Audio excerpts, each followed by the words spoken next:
Agosto 479 a.C. O vale do rio Ásopo, Beócia.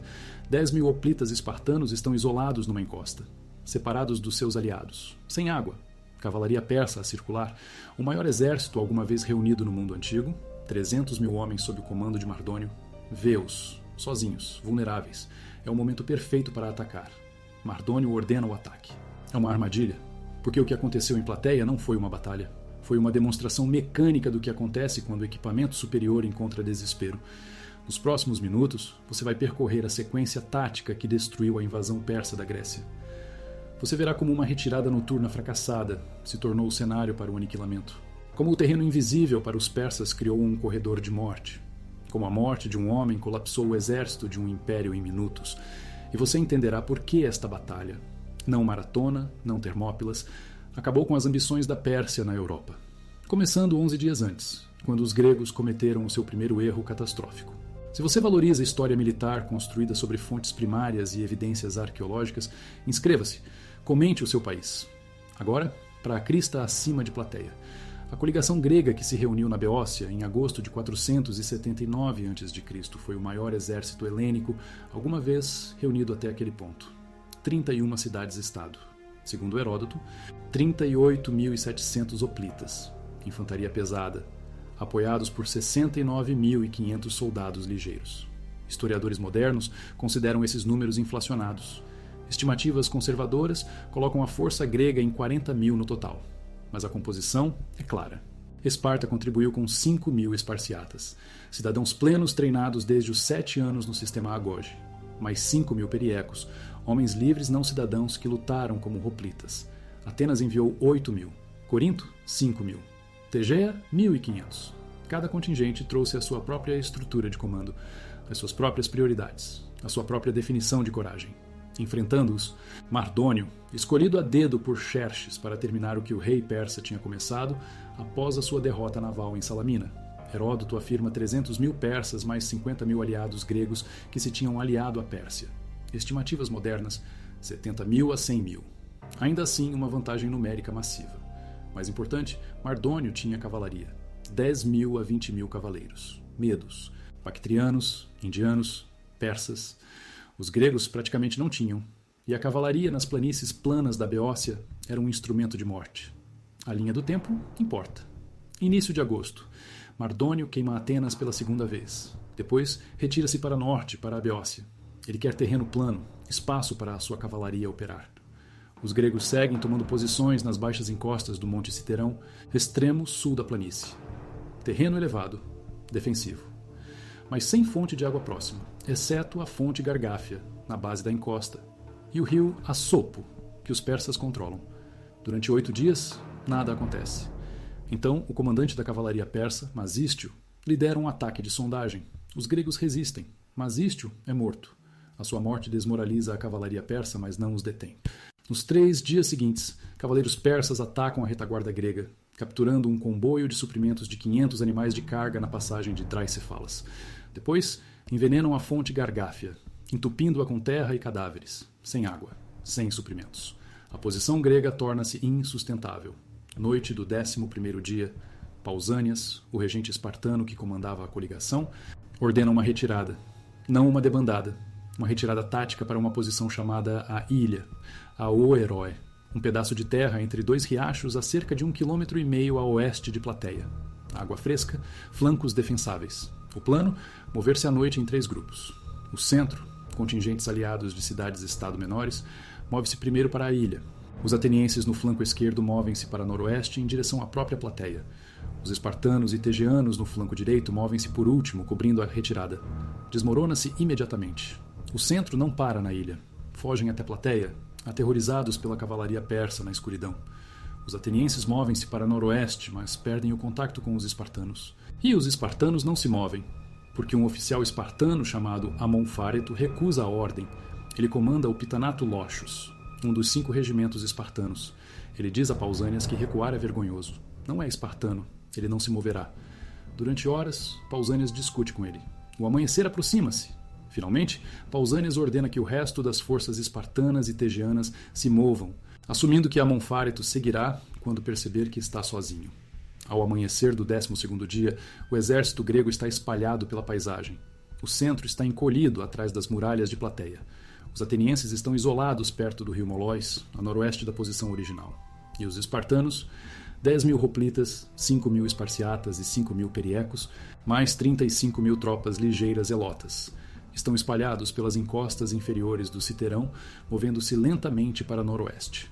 Separados de todos, visíveis, Mardônio vê-os. Da sua posição de comando perto do Ásopo, ele observa a coluna espartana a lutar em terreno acidentado. Para ele, parece uma retirada, desordem, pânico. Os gregos estão a fugir. Este é o momento. Ele ordena o ataque. O centro persa, os imortais, os 10.000 de elite e a cavalaria avançam. Os aliados gregos que se tinham aliado à Pérsia, tebanos, tessálios, seguem. É uma perseguição, uma debandada. Mardônio acredita que está prestes a abater o contingente espartano e acabar com a guerra. Ele está errado. Os espartanos não estão a fugir. Estão a mover-se para um terreno que escolheram. Nas encostas perto do templo de Deméter Eleusina. Terreno acidentado, ravinas, rochas, terreno que neutraliza a cavalaria. E quando os persas se aproximam, os espartanos param. Formam falange. 8 filas de profundidade. Escudos sobrepostos. Lanças. Dore, com cerca de 2 a 3 metros de comprimento, apontadas. Eles não carregam. Ainda não. Porque Pausânias está à espera dos presságios. A religião espartana exige sinais favoráveis antes da batalha. Então os espartanos ficam parados, sob um céu que escurece com flechas. Os persas não entendem o que estão a ver. A sua infantaria carrega lanças curtas, com cerca de 1,5 m a 1,80 m. Escudos de vime chamados guerra, eficazes contra flechas, mas inúteis contra golpes pesados. A sua doutrina é primeiro o arco, depois o combate corpo a corpo. Então param à distância. Plantam os seus gerra no chão, criando uma cerca de vime, e disparam milhares de flechas. Os espartanos não cedem. Os seus escudos com face de bronze, áspes, com cerca de 1 metro de diâmetro, 7 quilos, sobrepõem-se numa muralha. Os seus capacetes, couraças, grevas absorvem os impactos. Homens morrem, mas a formação mantém-se. Pausânias sacrifica. Infavorável. Ele sacrifica novamente. Infavorável. As flechas continuam a chegar. Espartanos estão a cair. Pausânias olha para o templo de Hera, reza, sacrifica uma terceira vez. Favorável. Ele dá a ordem. Os espartanos avançam. O que acontece a seguir não é uma batalha. É física. A falange espartana avança a passo. Disciplinada, os teguianos à sua esquerda mantêm o ritmo. Quando atingem a linha persa, os gerra desintegram-se. Vime contra bronze. O dore, mais longo, mais pesado, ultrapassa as lanças persas. Os espartanos empurram. Otismos. A palavra significa empurrar. As fileiras de trás pressionam a frente. Toda a formação torna-se uma prensa hidráulica. Cerca de 700 quilos de força por metro quadrado. Os persas não conseguem aguentar. Não conseguem recuar porque as suas próprias fileiras estão empacotadas atrás deles. A linha colapsa para dentro. Mardônio vê isso acontecer. Ele está no centro, montado, rodeado pela sua guarda pessoal de 1.000 persas de elite. Ele tenta reanimar a linha. Um espartano chamado Aeimnestus atira uma pedra, atinge Mardônio na cabeça. Ele cai, morto. Instantaneamente, a estrutura de comando persa desintegra-se. Artabazo, comandando 40.000 no flanco esquerdo persa, vê Mardônio cair e retira-se imediatamente. Ele não foge para o acampamento fortificado. Ele marcha para norte, para fora da Grécia inteiramente. Os imortais veem o seu comandante morto e fogem. A cavalaria, inútil no terreno acidentado, recua. Os espartanos não param. Eles avançam para o centro persa. Os atenienses, ouvindo a luta, viram-se e enfrentam os hoplitas tebanos no flanco direito persa. Os tebanos resistem mais tempo que os persas. Hoplita contra hoplita. Mas são superados em número e eventualmente recuam. O resto dos aliados gregos emerge de Plateia e junta-se à perseguição. Os persas fogem para o seu acampamento fortificado, uma paliçada de madeira perto do rio. Os gregos invadem-no. O que se segue não é batalha, é massacre. Heródoto afirma que apenas 3.000 persas escaparam de um exército de 300.000. Mesmo descontando a exageração, as baixas são catastróficas. Os gregos perdem, segundo Heródoto, 159 homens, 91 espartanos, 16 tegeanos, 52 atenienses. O relato posterior de Plutarco sugere 366 mortos gregos. Ainda assim, desproporcional. O flanco oculto não estava oculto pela distância, estava oculto pela percepção. Mardônio viu desordem e assumiu fraqueza. O O terreno, invisível da posição persa, criou um corredor onde a cavalaria não podia operar e o arco não podia quebrar uma falange disciplinada. A vantagem do equipamento espartano, lanças mais longas, armadura mais pesada, escudos maiores, transformou um desastre tático num campo de morte. E a morte de Mardônio provou o que todo o exército antigo temia. O colapso do comando é instantâneo e total. Uma pedra. Uma morte. 100.000 homens a fugir para norte. Isso é plateia. Agora, vamos analisar exatamente como essa pedra encontrou o seu alvo. A pedra que matou Mardônio não foi atirada à distância. Foi atirada de dentro da multidão. Da primeira fila da falange espartana enquanto avançava para o centro persa. Um espartano chamado Aimnestus. Sabemos o seu nome porque Heródoto o registrou. Sabemos a arma porque Plutarco a especificou décadas depois. Uma pedra. Não um golpe de lança. Não um golpe de espada. Uma pedra apanhada do terreno acidentado perto do templo de Deméter Eleusina e arremessada a curta distância contra o rosto do comandante persa.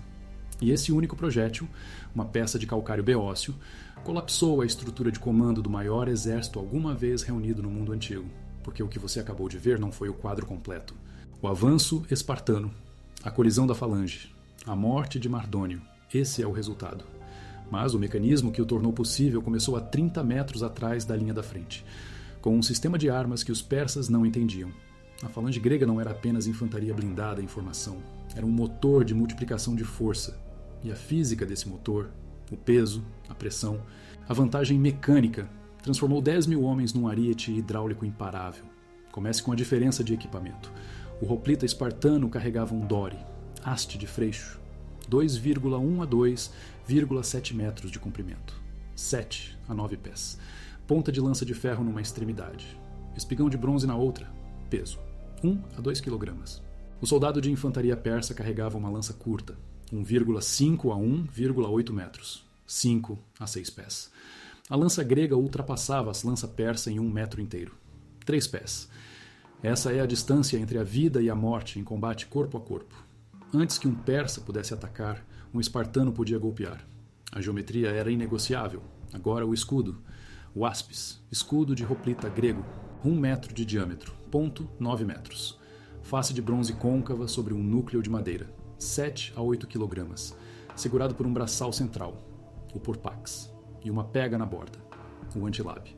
O braço esquerdo enfiado no porpax. A mão esquerda segurava o antilabe. Este não era um escudo segurado na mão. Estava preso ao antebraço. O que significava que o hoplita não o podia largar. Não podia trocar de mão. Não podia ajustar a pega a meio da luta. Mas também significava que o escudo se tornava uma extensão do corpo. E quando o hoplita empurrava, todo o lado esquerdo do seu corpo, ombro, braço, escudo, tornava-se uma única superfície de impacto. Os persas usavam o gerra, escudo de vime, retangular, feito de juncos ou cana tecida coberta de couro, leve, portátil, eficaz contra flechas, inútil contra um áspis com face de bronze impulsionado por um homem de 90 quilos em armadura completa. Quando a falange espartana atingiu a linha persa em plateia, os gerra não bloquearam o impacto, desintegraram-se. Heródoto descreve-o. Os persas plantavam os seus escudos no chão, criavam uma cerca de vime e disparavam flechas por cima, doutrina persa padrão. Suprimir o inimigo à distância, depois aproximar-se para combate corpo a corpo quando estiverem desorganizados. Mas os espartanos não desorganizaram. Avançaram através da tempestade de flechas, e quando chegaram à cerca de Gerra, não pararam para lutar sobre ela. Passaram por ela, escudos esmagando vime, lanças a perfurar por cima dos destroços. A primeira fila persa colapsou nos primeiros 30 segundos. Agora, execute esta adaptação perfeitamente. Mas o mecanismo de morte não estava na primeira fila, estava na 8ª fila, porque a falange não era uma linha de combatentes individuais, era uma máquina. E o poder vinha da retaguarda, o tismos, o empurrão, o choque. A palavra aparece em Heródoto, Tucídides, Xenofonte. Historiadores modernos debateram durante décadas se era literal ou metafórico. As fileiras de trás empurravam fisicamente as fileiras da frente, ou era uma metáfora para a pressão moral. O debate terminou em 2006. D.C. Sabin publicou uma análise biomecânica no The Journal of Hellenic Studies, título A Mecânica da Batalha na Segunda Guerra Persa. Sabin calculou os vetores de força. Um hoplita com panóplia completa, armadura, escudo, armas, pesava de 90 a 100 quilos, 200 a 220 libras, em pé numa falange com 8 homens de profundidade. As fileiras de trás pressionavam para a frente, não correndo, caminhando, inclinando-se sobre o homem à frente. Cada fileira transferia força para a fileira à frente. Quando essa força chegava à fileira da frente, não era o peso de um homem. Era a massa cumulativa de 8 homens, 800 quilos, 1.700 libras. Por coluna, multiplique isso pela largura da falange. 10.000 espartanos e tegianos em colunas de 8 homens de profundidade. Isso são 1.250 colunas. Cada coluna exercendo 1.700 libras de pressão para a frente. Força total na borda frontal da falange. 2,1 milhão de libras. Mais de 1.000 toneladas. 16.000 libras de força por metro quadrado. Os persas não estavam a lutar contra homens. Estavam a lutar contra um deslizamento de terra. E não conseguiam recuar, porque as suas próprias fileiras estavam apertadas atrás deles. A infantaria persa em plateia numerava pelo menos 30.000 no centro. Provavelmente mais. Apertada numa formação com talvez 400 metros de largura. E isso são 75 homens por metro de frente, ombro a ombro. Quando a primeira fila tentou recuar do avanço espartano, não havia para onde ir. Os homens atrás deles eram pressionados para a frente pelos homens atrás deles. A formação tornou-se uma armadilha. A primeira fila foi esmagada contra os escudos espartanos. Literalmente esmagada. Costelas partidas por umbigos de escudos. Crânios fraturados por pontas de lanças. Pisoteados pelas suas próprias fileiras de trás a tentar empurrar para a frente. Heródoto diz que os persas lutaram bravamente. Agarraram lanças gregas com as mãos nuas. Tentaram parti-las. Morreram a tentar. Mas a bravura não supera a física. A falange avançava. Pressão constante, sem pausa, sem recuo. Apenas a prensa hidráulica de bronze e carne a mover-se à velocidade de caminhada. Mardônio viu aquilo a cavalo. Estava no centro da linha persa, montado, rodeado pela sua guarda pessoal. 1.000 cavaleiros persas de elite, as melhores tropas do exército. Tentou animar a infantaria em colapso. Cavalgou para o meio da confusão. E foi aí que Aemnestus o viu. Um hoplita espartano na primeira fila. Mardônio num cavalo branco, elevado, visível, um alvo. Aemnestus não conseguiu usar a sua lança. Demasiado perto, demasiado caótico. Então baixou-se. Pegou numa pedra do chão. As encostas perto do templo de Deméter estão repletas de pedras. Calcário, rocha vulcânica. Do tamanho de um punho, atirou-a, por cima do ombro. Menos de 10 metros. A pedra atingiu Mardônio na cabeça. Heródoto não especifica onde. Templo, testa, rosto, não importa. Mardônio caiu. Morto ou inconsciente. Funcionalmente, o mesmo. A sua guarda tentou proteger o corpo. Falhou. Os espartanos passaram por cima deles. Mardônio morreu na confusão. E o exército persa viu o seu comandante cair. O colapso do comando é instantâneo. Os exércitos antigos não tinham rádios. Não tinham redundância na cadeia de comando. O general era a estrutura de comando. Quando Mardônio morreu, não havia ninguém para dar ordens. Ninguém para coordenar a retirada. Ninguém para segurar a linha. Artabazo comandava a ala esquerda persa. 40.000 homens, principalmente cavalaria. Viu Mardônio cair e tomou uma decisão. Não tentou animar o centro, não tentou vingar o seu comandante. Retirou-se. Não para o acampamento fortificado, para norte, para fora da Grécia. 40.000 homens desapareceram. Simplesmente foram embora. Porque Artabazo sabia o que acontece aos exércitos sem comandantes. Eles não recuam, eles fogem. E os exércitos em fuga são massacrados. Os imortais, os 10.000 soldados de infantaria persas de elite no centro, viram Mardônio cair e quebraram. Não imediatamente. Tentaram aguentar. Mas os espartanos não pararam. Não pararam para saquear. Não celebraram. Apenas continuaram a empurrar. Os imortais recuaram. Lentamente no início. Depois mais rápido. Depois a correr. Os hoplitas tebanos na ala direita persa aguentaram mais tempo. Eram gregos. Compreendiam o combate de falange. Sabiam como lutar hoplita contra hoplita. Mas estavam em menor número. Os atenienses, 8.000 fortes, viraram-se da sua posição perto do rio Moloês e atingiram o flanco tebano. Os tebanos recuaram. Retirada em combate. Disciplinada. De volta a Tebas. Perderam 300 homens. O resto escapou. O centro persa não teve tanta sorte. Os gregos perseguiram. Não apenas os espartanos. Todos. Os contingentes aliados que tinham fugido para a plateia na noite anterior emergiram de trás das muralhas. Coríntios. Megarianos. Sicyonianos. 40.000 homens a perseguir um exército em fuga por terreno aberto. Os persas fugiram para o seu acampamento fortificado. Uma paliçada de madeira perto do rio Asopos, construída na primeira semana do impasse. Muralhas com 3 metros de altura. Madeira, terra, projetada para resistir a ataques de cavalaria. Não a um assalto grego. Os gregos invadiram-na. Os espartanos não conseguiram romper. Não foram treinados para a guerra de cerco. Mas os atenienses foram. Tinham lutado em maratona, sabiam como desmantelar fortificações de campo, derrubaram uma secção da paliçada, entraram. O que aconteceu lá dentro não foi combate, foi execução. Heródoto afirma que apenas 3.000 persas escaparam de um exército de 300.000. Historiadores modernos pensam que o exército persa em Plateia era mais perto de 70.000. Mesmo assim, 3.000 sobreviventes, 95% de baixas. Os gregos perderam, segundo Heródoto, 159 homens. O relato posterior de Plutarco diz 1.360. De qualquer forma, desequilibrado não descreve. O flanco oculto não foi uma manobra de flanco. Foi uma armadilha perceptual. Mardônio viu os espartanos isolados nas encostas do Citerão. Viu-os a mover-se lentamente, a lutar. Pensou que estavam a recuar em desordem. Estava enganado. Estavam a mover-se para um terreno que neutralizava a sua cavalaria. Terreno acidentado, ravinas, rochas. Terreno onde os cavalos não conseguiam carregar. Onde a falange podia formar-se sem ser flanqueada. E quando os persas se aproximaram, os espartanos pararam, viraram-se, formaram-se e esperaram, pelos presságios, pela ordem. Pelo momento em que o dever religioso e a necessidade tática se alinharam, então avançaram, e a máquina fez o que foi construída para fazer. Avançou, constante, implacável, até que uma pedra encontrou o seu alvo, e o exército de um império fugiu para norte. Uma pedra, uma morte. 100.000 homens a fugir para salvar as suas vidas. Mas a pedra não foi sorte. Foi o produto de um sistema, um regime de treino, uma vantagem de equipamento, uma doutrina tática refinada ao longo de séculos. Os espartanos não venceram em Plateia porque eram mais corajosos. Venceram porque tinham lanças mais longas, escudos mais pesados e uma formação que transformava soldados individuais numa única massa esmagadora. Os persas lutaram bravamente. Heródoto deixa isso claro, mas a bravura não detém a física.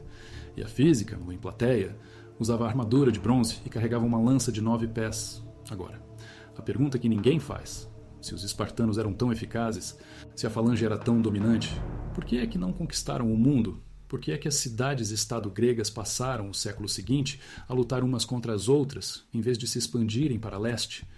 A resposta reside no que aconteceu depois de Plateia, nos despojos, na política, na coisa que sempre destrói coligações e começa com uma serpente fundida em bronze, 3 cabeças, 26 pés de altura, e uma inscrição que quase iniciou outra guerra. A coluna da serpente está em Istambul hoje, 8 metros de altura, 26 pés. 3 serpentes de bronze, entrelaçadas, a erguerem-se de uma única base, originalmente fundida em 479 a.C., imediatamente após Plateia. Os gregos derreteram escudos, espadas, armaduras persas. 10% de todo o bronze capturado. Forjaram-no num monumento, colocaram-no em Delfos, o centro sagrado do mundo grego. E nessa base escreveram os nomes das 31 cidades-estado que lutaram: Esparta, Atenas, Corinto, Tegea, Megara. Cada contingente que esteve naquela crista. Cada cidade que enviou homens para enfrentar Mardônio. Exceto que a inscrição se tornou um problema, porque não os listava igualmente. Esparta era a primeira, sempre a primeira. Os espartanos lideraram a coligação. Pausânias comandou. A falange espartana quebrou o centro persa. Por isso, o nome de Esparta foi para o topo. Atenas era a segunda. Tinham enviado 8.000 hoplitas. Tinham invadido a paliçada. Tinham desmantelado as fortificações que os espartanos não conseguiam romper. Segundo lugar, Corinto em terceiro. Tegea em quarto. O resto em ordem decrescente de contribuição. Uma hierarquia fundida em bronze, permanente, visível, e quase despedaçou a coligação antes mesmo de os persas terem saído da Grécia. Porque Atenas não via as coisas dessa forma. Os atenienses tinham lutado em maratona 10 anos antes, sozinhos, sem ajuda espartana. Tinham enfrentado a primeira invasão persa e vencido, por conta própria. Agora, em Plateia, tinham contribuído com o segundo maior contingente. Tinham segurado o flanco esquerdo, tinham derrotado os hoplitas tebanos em combate direto e estavam listados em segundo lugar, abaixo de Esparta, a cidade que se recusara a ajudar em maratona. A cidade que quase não apareceu em Plateia porque estavam a celebrar um festival religioso. O segundo lugar parecia um insulto. A discussão começou em Delfos, durante a cerimônia de dedicação. Final de agosto, 479 a.C. Os corpos persas ainda nem estavam enterrados. Pausânias queria o seu nome na coluna, não apenas o nome de Esparta, o seu nome, como comandante supremo. O general ateniense Aristides objetou. Esta não foi a vitória de Pausânias. Foi uma vitória da coligação. 31 cidades-estado. O monumento deveria refletir isso, sem nomes individuais. apenas as cidades. Pausânias cedeu, temporariamente, mas a inscrição ainda listava Esparta em primeiro lugar. E Atenas não esqueceu. Aqui está o que as fontes antigas não enfatizam. Mas a arqueologia confirma. A coluna da serpente não foi apenas um monumento, foi um documento político, uma reivindicação. Esparta estava a afirmar domínio sobre o mundo grego, não através da conquista, através do prestígio, através da narrativa de Plateia. Tinham liderado a coligação, tinham enfrentado os imortais, tinham matado Mardônio. Portanto, lideravam a Grécia. A coluna era a prova. Prova de bronze. 8 metros de altura. Visível a todos os peregrinos que visitavam Delfos. E Delfos era o centro da religião grega. O oráculo, o local sagrado onde gregos de todas as cidades vinham consultar os deuses. A coluna da serpente não estava escondida em Esparta. Foi colocada onde todos a veriam. Um lembrete permanente de quem venceu Plateia. Atenas tinha uma história diferente. A sua versão enfatizava a maratona. Os hoplitas atenienses que tinham enfrentado os persas em 490 a.C. em menor número, sozinhos. E venceram. Essa vitória tornou a segunda invasão possível, porque Maratona provou que os persas podiam ser derrotados. Sem Maratona, não há resistência grega em 480, sem Termópilas, sem Salamina, sem Plateia. Atenas via-se como a salvadora da Grécia, 2 vezes, e a coluna da serpente listava-os em segundo lugar. A tensão não explodiu imediatamente. Os persas ainda eram uma ameaça. Xerxes ainda estava vivo. A sua marinha ainda estava intacta. Os gregos precisavam de unidade. Por isso mantiveram a coligação, por um tempo. Mas as sementes da Guerra do Peloponeso foram plantadas em Delfos em 479 a.C. Esparta contra Atenas. As 2 cidades que mais fizeram para derrotar a Pérsia. A lutar sobre quem merecia o crédito, sobre cujo nome ia primeiro numa coluna de bronze. A própria coluna conta a história. A análise moderna da inscrição, realizada em 1997 pelo Instituto Arqueológico Alemão, confirmou algo que os historiadores suspeitavam há décadas. A lista de cidades-estado não é aleatória. Está classificada por contribuição militar. Esparta contribuiu com 10.000 hoplitas. Atenas, 8.000. Corinto, 5.000. Os números determinaram a ordem. Mas os números não capturam tudo. Atenas tinha uma marinha, 300 navios em Salamina. A batalha naval que forçou Xerxes a recuar. Essa vitória tornou Plateia possível, mas os navios não aparecem na coluna da serpente. Apenas hoplitas, apenas forças terrestres. O monumento apagou a contribuição naval de Atenas. Reduziu toda a guerra a uma batalha terrestre. Plateia, onde Esparta liderou. Aquilo, apagamento importou. Porque depois de Plateia, a guerra não acabou. Os persas ainda ocupavam as ilhas do Egeu, ainda controlavam a costa da Ásia Menor. As cidades gregas na Jônia, a atual Turquia, ainda estavam sob domínio persa. Os gregos precisavam libertá-las. E isso exigia uma marinha. O que significava Atenas. Esparta tinha hoplitas, Atenas tinha navios. A coalizão continuou. Mas a liderança mudou. Pausânias liderou a primeira campanha na Ásia Menor em 478 a.C. Ele capturou Bizâncio, a atual Istambul, a cidade que controlava o acesso ao Mar Negro. Posição estratégica crucial. Mas Pausânias ficou arrogante. Começou a usar roupas persas, adotou costumes persas. As outras cidades gregas reclamaram. Esparta o convocou de volta. E Atenas assumiu o comando. A Liga de Delos formou-se em 477 a.C., uma aliança de cidades-estado gregas liderada por Atenas. Propósito: continuar a guerra contra a Pérsia, libertar as cidades jônicas, proteger o Egeu. Cada membro contribuiu com navios ou dinheiro. Atenas forneceu a estrutura de comando, a frota, a estratégia. Em uma década, a Liga de Delos tornou-se o Império Ateniense. Atenas controlava o Egeu, cobrava tributos, construiu o Partenon com fundos da Liga. Esparta observava e ressentia-se, porque a coluna de serpentes dizia que Esparta venceu as guerras persas. Mas Atenas estava colhendo os louros. A Guerra do Peloponeso começou em 431 a.C., 48 anos depois de Plateia. Esparta contra Atenas. Oficialmente era sobre disputas comerciais, alianças, esferas de influência, mas a causa raiz era Plateia. Quem liderava a Grécia? Quem merecia o crédito? Quem moldaria o mundo grego depois que os persas se fossem? A guerra durou 27 anos, terminou com Atenas derrotada, Esparta vitoriosa. Mas a vitória foi vazia. Esparta não sabia como liderar um império. Não tinha a infraestrutura, a marinha, os sistemas administrativos. Em uma década, Esparta perdeu o controle. Tebas ascendeu. Depois, a Macedônia. Filipe, Alexandre. O sistema de cidades-estado gregas colapsou. E a coluna de serpentes permaneceu em Delfos, observando. A coluna foi movida em 337 d.C. Constantino o Grande, primeiro imperador romano cristão. Ele a realocou para Constantinopla, a atual Istambul.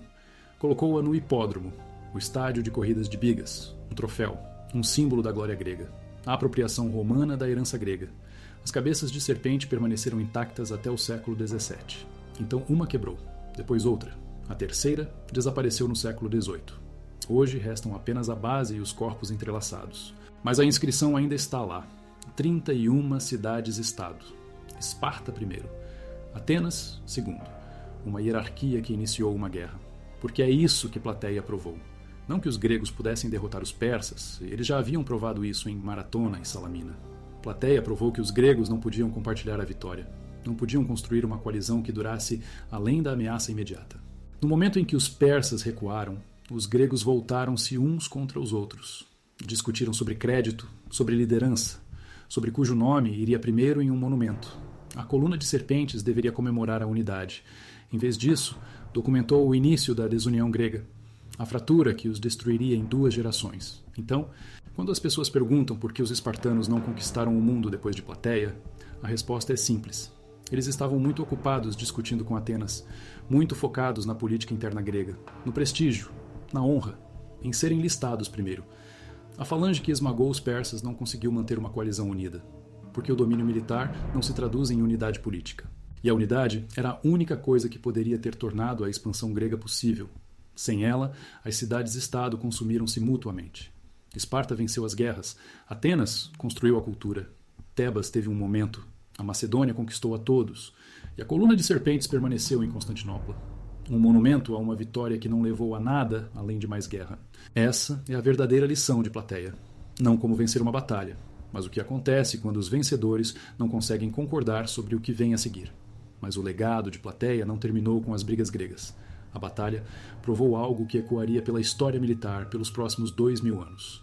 Que o terreno poderia transformar a desvantagem numérica em domínio tático. Que o lugar certo poderia fazer 10.000 homens valerem 50.000. E essa compreensão veio de um homem que viu o campo de batalha de forma diferente de qualquer outro. Pausanias, o regente espartano que transformou um desastre em uma armadilha. Porque é isso que a narrativa padrão perde. A retirada noturna não foi um erro. Ou melhor, foi um erro que Pausanias reconheceu e explorou em tempo real. Quando Amonfáreto se recusou a mover-se, quando o centro grego fugiu para a Plateia, quando os atenienses perderam contato com a ala direita, Pausanias teve uma escolha: forçar a questão, tentar reunir o exército na escuridão com a cavalaria persa caçando os retardatários, ou aceitar a fragmentação e usá-la. Ele escolheu a segunda opção. E essa escolha exigiu ler o terreno como um mapa tridimensional. As encostas perto do templo de Deméter e Eleusina não foram aleatórias. Pausanias as havia explorado durante o impasse de 8 dias. Ele sabia que o terreno era acidentado. Ravinas, penhascos, terreno irregular. Perfeito para a infantaria, suicídio para a cavalaria. O projeto de pesquisa regional de Plateia, conduzido entre 2000 e 2015 pela Escola Britânica de Atenas, usou mapeamento GPS e radar de penetração no solo para reconstruir a topografia exata. Publicaram suas descobertas em 2016 na revista Hesperia. Título: A Topografia do Campo de Batalha de Plateia. Novas evidências de pesquisa arqueológica. O terreno desce 7 metros, em um trecho de 100 metros. Isso é uma inclinação de 7%. Não parece muito, mas para a cavalaria carregando em velocidade, é catastrófico. Cavalos não conseguem manter a formação, não conseguem ganhar impulso, não conseguem girar e manobrar. Eles se aglomeram, desaceleram, tornam-se alvos em vez de armas. Pausanias sabia disso. Mardônios não. Porque da posição persa perto do rio Assopo, a inclinação não era visível. A crista de Pirgos, uma colina baixa entre o acampamento persa e o templo, bloqueava a linha de visão. A análise arqueológica moderna por John Lazenby, em seu estudo de 1993, The Defense of Greece, confirmou isso. Em pé, onde Mardônios estava, você não consegue ver o terreno acidentado. Você vê a crista. Você vê os espartanos se movendo ao longo da crista. Você vê o que parece desordem, uma coluna esticada, lutando, recuando. Você não vê o terreno em direção ao qual eles estão se movendo. Esse é o elemento oculto do flanco oculto, não a distância, não o engano. Geografia. E Pausanias a usou. Quando os persas se aproximaram, os espartanos pararam em um terreno que haviam escolhido. Formaram falange com seus flancos protegidos por ravinas. Os persas não podiam cercá-los, não podiam flanqueá-los, só podiam atingi-los de frente. E de frente, a falange era imbatível, por causa da física que já cobrimos, mas também por causa de outra coisa: treinamento, a agogê. O sistema educacional espartano que transformou meninos em hoplitas ao longo de 13 anos, começando aos 7 anos, afastados de suas famílias, ensinados a suportar dor, fome, frio, ensinados a lutar em formação, a confiar no homem à sua esquerda, a nunca quebrar a formação, a ficar sob fogo de flechas sem hesitar. O estudo de Paul Cartledge, de 2003, The Spartans, detalha o condicionamento psicológico. Os hoplitas espartanos não lutavam como indivíduos.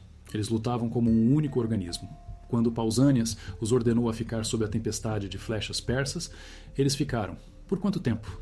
Heródoto não especifica, mas ele descreve Pausânias sacrificando 3 vezes. Cada sacrifício levava minutos, examinando entranhas, lendo presságios, rezando, consultando videntes. Conservadoramente, 15 a 20 minutos. 20 minutos sob a arquearia sustentada.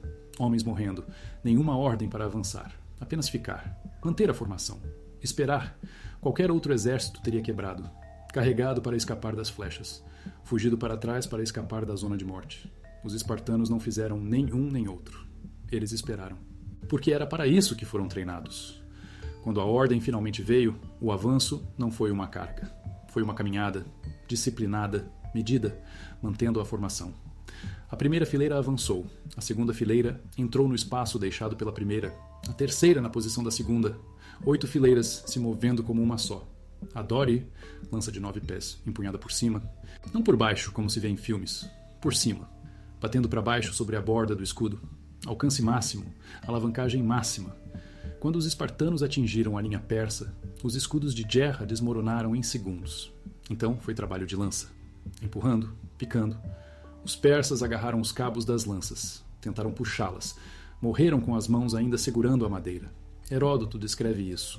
Ele está escrevendo 60 anos após a batalha, entrevistando veteranos, sobreviventes, homens que estiveram lá. Seu relato não é perfeito. Os números são inflados, alguns detalhes são propaganda, mas a sequência tática é consistente entre as fontes. Heródoto, Plutarco, Diodoro, todos descrevem a mesma coisa. Os persas lutaram bravamente e morreram de qualquer maneira. Porque bravura sem equipamento é apenas morrer lentamente. O soldado de infantaria persa, em plateia, usava uma couraça de pano ou couro. Carregava um escudo de vime, uma lança curta, uma espada, talvez um punhal, peso total da armadura, 5 a 10 quilos. O hoplita espartano usava uma couraça de bronze, grevas de bronze, capacete de bronze, carregava um escudo com face de bronze, peso total da armadura, 20 a 30 quilos, 3 vezes mais pesado. Mas esse peso era proteção. Flechas que perfuravam o pano persa ricocheteavam no bronze espartano. Estocadas de lança que matavam persas deslizavam pelas couraças espartanas. A diferença de equipamento não era apenas alcance, era sobrevivência. E sobrevivência significava que os espartanos podiam continuar lutando por mais tempo, continuar pressionando, continuar avançando, até que algo quebrasse. O que quebrou foi Mardônios. E quando ele caiu, o exército persa não apenas recuou, desintegrou-se, porque as estruturas de comando antigas eram pessoais. O general não estava apenas dando ordens. Ele era o centro do exército, o ponto para o qual todos se orientavam. Quando Mardônios morreu, não havia posto de comando para recuar. Nenhum segundo em comando com autoridade. Artabazus comandava 40 mil homens na ala esquerda. Mas ele não era o substituto de Mardônios. Ele era um rival, um oponente político que havia argumentado contra a batalha. Quando Mardônios caiu, Artabazus não tentou assumir o comando. Ele partiu, levou seus 40 mil e marchou para o norte, para fora da Grécia, de volta à Pérsia. Uma decisão racional, uma decisão de sobrevivência. Mas significou que o centro persa, já em colapso sob a pressão espartana, não tinha apoio, nenhum reforço, nenhuma esperança. Os imortais tentaram segurar. Eles eram a elite, os 10 mil, os Anusia, a guarda pessoal do rei. A melhor infantaria do Império Persa. Eles lutaram em Termópilas, em Salamina. Eles conquistaram a Babilônia, Egito, Lídia. Eles não quebravam facilmente, mas quebraram em Plateia, porque estavam lutando contra uma máquina, uma formação que não se cansava, não parava, não se importava com quantos homens perdia. A falange avançava, constante, inevitável, e os imortais recuaram, lentamente. Depois, rapidamente. Depois correram. E assim que correram, todos correram. Os hoplitas tebanos à direita resistiram por mais tempo. Eles eram gregos. Eles entendiam táticas de falange, mas foram superados em número e flanqueados quando os atenienses se viraram de sua posição e os atingiram de lado. Eles recuaram em ordem. Retirada em combate. De volta a Tebas. Perderam 300 homens. O resto escapou. Profissionais reconhecendo uma causa perdida, o centro persa não teve tanta sorte. Eles fugiram para o acampamento fortificado, a paliçada de madeira perto do Asopo. E os gregos os seguiram. Não apenas seguiram, perseguiram com o tipo de violência que só vem depois do medo, porque os gregos estavam aterrorizados. Por 11 dias, eles observaram a cavalaria persa atacar suas linhas de suprimento. Viram sua fonte de água ser envenenada. Viram o maior exército que já tinham visto acampar do outro lado do rio. E agora, aquele exército estava fugindo. O terror se converteu em raiva. Os gregos invadiram a paliçada. Os atenienses desmontaram uma seção da muralha. Passaram por ela. O que aconteceu lá dentro não foi combate. Foi massacre. Heródoto afirma que apenas 3.000 persas escaparam. Historiadores modernos pensam que o exército persa em Plateia somava 70.000. Isso é uma taxa de baixas de 95%. Mesmo que Heródoto tenha inflado os números, mesmo que a força persa real fosse de 50.000, as baixas foram catastróficas. Porque exércitos não se rendiam no mundo antigo. Não quando o inimigo está em fúria assassina. Eles morriam. Agora execute esta adaptação perfeitamente. A Batalha de Plateias pôs fim à invasão persa da Grécia. Não porque a Pérsia não pudesse levantar outro exército. Eles podiam, mas porque a vontade política ruiu. Xerxes já tinha retornado à Pérsia após Salamina. Mardônio deveria terminar o serviço. Restaurar o prestígio persa. Provar que Salamina foi um acaso. Em vez disso, ele morreu numa encosta na Beócia, morto por uma pedra, e seu exército foi dizimado. O Império Persa não tentou novamente. Não enviou outra força de invasão. Os gregos provaram que podiam vencer, não apenas no mar. Em terra, contra a melhor infantaria que a Pérsia tinha. Isso mudou tudo, porque agora os gregos não estavam apenas defendendo. Eles estavam expandindo. A Liga de Delos, a libertação da Jônia, o longo e lento avanço que eventualmente levaria a Alexandre. Tudo isso começa em Plateias, em solo quebrado perto de um templo, onde 10.000 espartanos detiveram um império. Plateias pôs fim à invasão persa da Grécia. Não porque a Pérsia não pudesse levantar outro exército, eles podiam, mas porque a vontade política ruiu. Xerxes já tinha retornado à Pérsia após Salamina. Mardônio deveria terminar o serviço, restaurar o prestígio persa, provar que Salamina foi um acaso. Em vez disso, ele morreu numa encosta na Beócia, morto por uma pedra, e seu exército foi dizimado. O Império Persa não tentou novamente, não enviou outra força de invasão. Os gregos provaram que podiam vencer, não apenas no mar, em terra, contra a melhor infantaria que a Pérsia tinha. Isso mudou tudo, porque é isto que os livros didáticos perdem. Plateias não foi apenas uma vitória militar, foi uma ruptura psicológica. Durante um século, o Império Persa foi imparável. Ciro, o Grande, conquistou a Babilônia em 539 a.C. Cambises levou o Egito em 525. Dario expandiu para a Trácia e a Índia. O Império Aquemênida estendia-se do rio Indo ao Mediterrâneo. 3 milhões de quilômetros quadrados, 44% da população mundial. O maior império na história humana até então. E nunca tinha perdido uma campanha terrestre importante. Até Plateias. Os gregos não apenas venceram, eles aniquilaram. 95% de baixas. O centro persa, 30.000 imortais e infantaria de elite, destruído. A cavalaria, 20.000 cavaleiros, dispersa. O acampamento fortificado, projetado para resistir a um cerco, invadido em horas.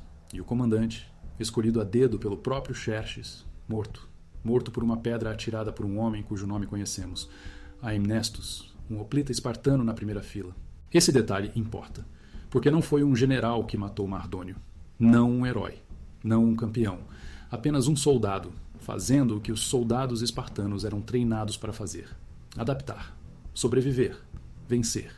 E é isso que aterrorizou a Pérsia. Não a perda. Impérios perdem batalhas, mas o mecanismo da perda. Os persas tinham todas as vantagens. Números, cavalaria, arquearia, logística. Eles controlavam a água. Eles controlavam as planícies. Eles tinham queimado Atenas 2 vezes. Eles tinham aliados gregos lutando por eles. Tebanos, tessálios. 50.000 hoplitas que tinham se aliado à Pérsia porque pensavam que a Pérsia venceria. E Mardônio tomou a decisão taticamente correta. Perseguir os espartanos isolados, destruir a ala direita grega, acabar com a guerra.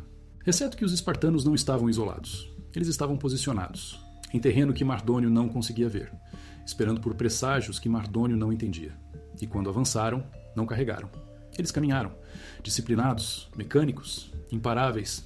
É isso que mudou após Plateias. O Império Persa parou de se expandir para o oeste, não imediatamente. Houve incursões, escaramuças. A guerra tecnicamente continuou por mais 30 anos, mas a invasão tinha acabado. Xerxes nunca mais voltou à Grécia. O substituto de Mardônio, Artabazus, levou 40 mil homens e marchou para o norte, para fora da Grécia, de volta à Pérsia, sem lutar. Porque ele sabia, quando o comandante morre e o exército se desintegra, você não se reagrupa, você sobrevive. E a sobrevivência significava recuar. Os gregos, enquanto isso, não pararam. A Liga de Delos formou-se em 477 a.C., 2 anos após Plateias. Atenas liderou. Esparta contribuiu com hoplitas, mas manteve o foco no Peloponeso. O propósito da Liga era claro: libertar as cidades gregas na Jônia, a atual Turquia. Cidades que estiveram sob controle persa por décadas. Mileto, Éfeso, Halicarnasso. A Liga levantou frotas, coletou tributos e avançou para leste. Em 460 a.C., os persas tinham sido expulsos do Egeu inteiramente. A batalha do rio Eurimedonte, 466 a.C., viu a frota ateniense sob Cimon destruir uma força persa de 200 navios e aniquilar um exército terrestre no mesmo dia. Uma dupla vitória, naval e terrestre. O tipo de operação de armas combinadas que os persas haviam pioneiro, agora usada contra eles. Mas aqui está o paradoxo. A vitória em Plateias, que uniu os gregos, também plantou as sementes de sua destruição. Porque a questão que começou em Delfos, quem merece o crédito, nunca foi respondida. Esparta disse que liderou. Atenas disse que possibilitou. Corinto disse que contribuiu. Tegea disse que lutou. 31 cidades-estado, todas reivindicando uma parte da glória. E glória, no mundo grego, traduzia-se em poder. Poder político, poder econômico, o poder de moldar o que viria a seguir. Esparta queria hegemonia sobre o Peloponeso. Atenas queria controle do Egeu. Essas duas visões não podiam coexistir, a longo prazo. A Guerra do Peloponeso começou em 431 a.C., 48 anos após Plateias. Esparta contra Atenas. As duas cidades que mais fizeram para deter a Pérsia, agora lutando uma contra a outra. Por 27 anos. A guerra devastou a Grécia. Dezenas de milhares de mortos. Economias arruinadas, alianças despedaçadas. Atenas perdeu. Esparta venceu. Mas a vitória foi oca, porque Esparta não sabia liderar. Eles tinham hoplitas. Eles tinham disciplina, eles tinham a agogê, mas eles não tinham uma marinha, não tinham um sistema administrativo, não tinham a infraestrutura para gerenciar um império. Em 10 anos, a hegemonia de Esparta ruiu. Tebas ascendeu. Depois, a Macedônia. Filipe II unificou a Grécia à força em 338 a.C. Seu filho, Alexandre, invadiu a Pérsia em 334 e a conquistou. O império que aterrorizou a Grécia por um século caiu para um rei macedônio que estudou táticas gregas e logística persa e as combinou em algo novo. A invasão de Alexandre teve sucesso por causa de Plateias, não diretamente. Mas porque Plateias provou que o exército persa podia ser derrotado. Em terra, em batalha aberta, com infantaria. Alexandre trouxe 32 mil soldados de infantaria para a Ásia. Lutou contra os persas no Rio Grânico em 334 a.C. Em Isso, em 333. Em Galgamela, em 331. Cada vez, a falange macedônica, mais profunda, mais flexível que a versão espartana, quebrava a linha persa. E cada vez, o rei persa fugia. Dário III, bisneto de Xerxes. Ele fugiu em Isso, fugiu em Galgamela. Foi assassinado por seus próprios homens em 330 a.C. A dinastia aquemênida terminou. Não porque a Pérsia era fraca, mas porque a ruptura psicológica que começou em Plateias nunca cicatrizou. O exército persa nunca recuperou a confiança que perdeu quando Mardônio caiu. Essa é a herança de Plateias. Não apenas uma batalha, um ponto de virada. O momento em que o modo de guerra grego, infantaria pesada, formações disciplinadas, equipamento superior, provou que podia derrotar o modo persa. Cavalaria, arquearia, superioridade numérica. E uma vez que isso foi provado, não pôde ser desprovado. Todo comandante grego após Plateias sabia que a falange funcionava. Todo comandante persa sabia que podia falhar. Esse conhecimento moldou o século seguinte, moldou as guerras, moldou os impérios, moldou o mundo. Mas a lição mais profunda não é sobre táticas, é sobre terreno. Pausânias não venceu porque tinha melhores soldados. Ele venceu porque entendia o solo. As encostas perto do templo de Deméter e Eleusina. a inclinação de 7% que Mardônio não conseguia ver do rio Assopo, as ravinas que protegiam os flancos espartanos, o terreno quebrado que neutralizava a cavalaria persa. Pausanias transformou a geografia em uma arma. E essa é a lição que ecoou pela história militar. De Cannas a Agincourt, a Gettysburg. O terreno importa. Não apenas como pano de fundo, como um ativo tático. O comandante que lê o terreno vence. O comandante que o ignora, morre. Mardônio o ignorou. E uma pedra o matou. E o exército de um império fugiu para o norte. E a Grécia sobreviveu. Isso é Plateias. Então por que tudo isso importa? Porque uma batalha travada há 25 séculos numa encosta na Beócia merece mais do que uma nota de rodapé.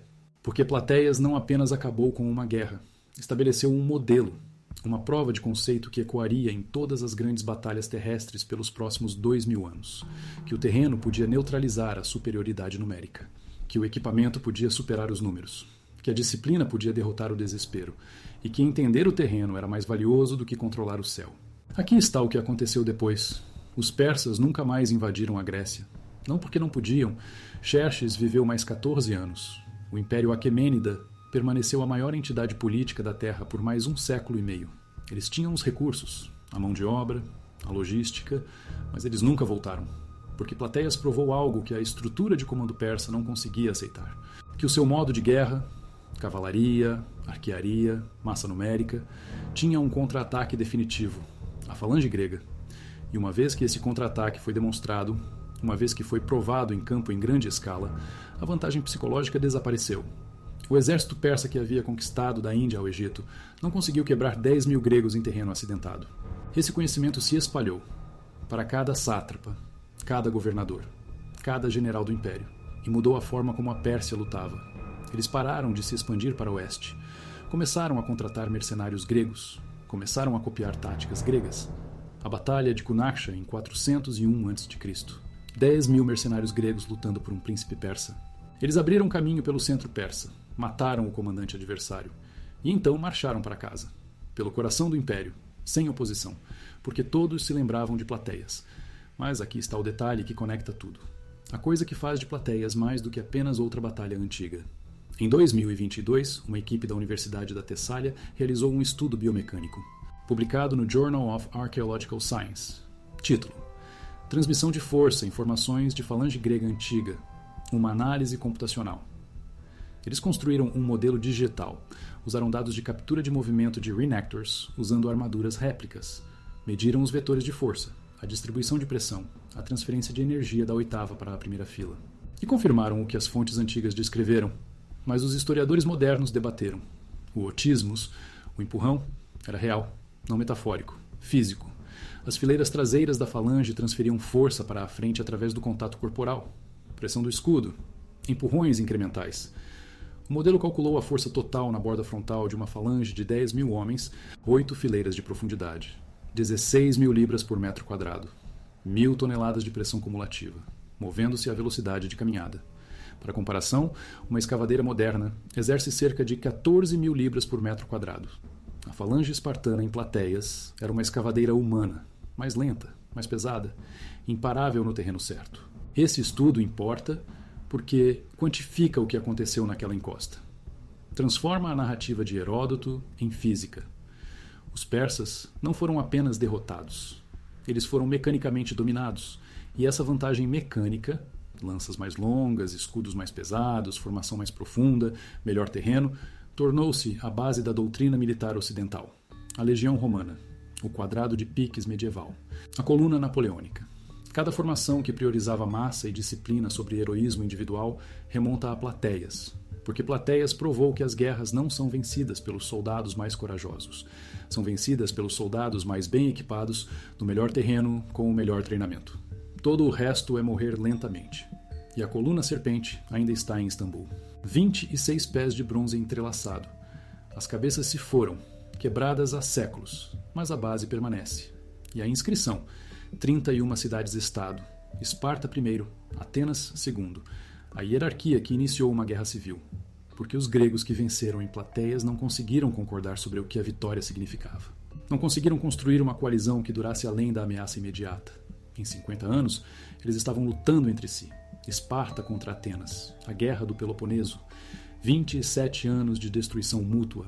E quando terminou, quando Esparta finalmente venceu, a vitória foi oca, porque Esparta não sabia liderar, não tinha a infraestrutura, a visão, a capacidade administrativa para gerenciar um império. Então eles a perderam, em uma década, para Tebas, depois a Macedônia, depois Roma. A falange que esmagou a Pérsia não conseguiu manter a Grécia unida. Esse é o paradoxo de Plateias. As táticas funcionaram, a estratégia falhou. E a coluna permanece como um monumento a ambos. Neste exato momento, arqueólogos ainda escavam o campo de batalha de Plateias, a Escola Britânica de Atenas, a Escola Americana de Estudos Clássicos, levantamentos com radar de penetração no solo, análise de solo, buscando as valas comuns que Heródoto descreveu, tentando resolver o debate sobre as baixas. Foram realmente apenas 159 gregos mortos? Ou foram milhares? Os números importam porque nos dizem se Plateias foi um milagre ou apenas táticas superiores, se os espartanos eram invencíveis ou apenas mais bem preparados, e a cada temporada eles encontram mais. Pontas de flecha, pontas de lança, fragmentos de bronze, cada peça adicionando detalhes à imagem, confirmando partes da narrativa antiga, desafiando outras. A batalha não acabou. Ela ainda está sendo travada, em periódicos acadêmicos, em trincheiras arqueológicas, em modelos computacionais. E cada nova descoberta recontextualiza o que pensávamos saber, porque é isso que Plateias ensina, que a história não é estática, não é uma narrativa fixa escrita por Heródoto e preservada em âmbar. É uma reconstrução viva, construída a partir de fragmentos, testada contra evidências, revisada quando novos dados emergem. Os espartanos venceram em Plateias. Isso não está em questão, mas como venceram? Por que Mardônio atacou? Se a retirada noturna foi planejada ou em pânico? Se as baixas foram dezenas ou milhares? Essas perguntas permanecem em aberto. E elas importam. Porque as respostas mudam a forma como entendemos não apenas Plateias, mas todas as batalhas que vieram depois. Todas as formações que copiaram a falange. Todos os comandantes que estudaram o terreno. Todos os exércitos que aprenderam que equipamento e terreno importam mais que coragem. Mardônio morreu em Plateias, morto por uma pedra atirada por um homem chamado Aemnestus. Esse é o detalhe que sobrevive há 25 séculos. Não porque seja dramático, porque é específico, porque alguém registrou o nome. E essa especificidade, essa insistência no particular sobre o geral, é o que torna a história real, o que a torna mais do que mito.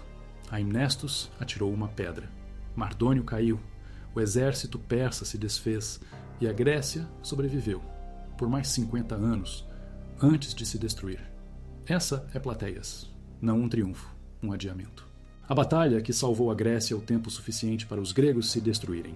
E a lição não é sobre vitória, é sobre o que vem depois, quando o inimigo se foi e a coalizão se fragmenta e o monumento se ergue e ninguém consegue concordar com o que ele significa.